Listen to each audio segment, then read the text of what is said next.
Welcome to part 2 of how I stopped the British railway system for 10 minutes. So yeah, basically in these trains, both in the UK, all of Europe, even New York City, there's usually a big red button, usually encased in a giant thing that you have to break to even access the red button, next to a little sign that says, hey, if you break this and press the red button without there being an emergency, you will be fined for this.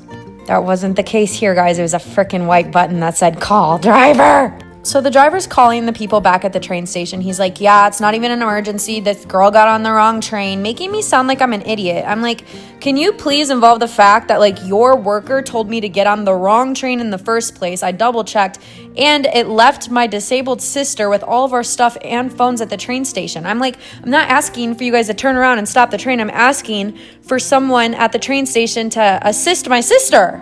Jeez Louise, I'm just a girl.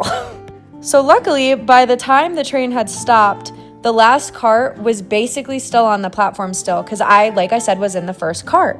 This man makes me do the walk of shame all the way through all the carts to get to the last cart. I then had to hop off the train and then climb up to the platform. There's my sister. I went back over to her, grabbed all of our bags. And a different worker was like, yeah, your train's actually going to be coming from that platform over there. I was like, so not only did this lady tell me the wrong information, but we weren't even on the correct platform.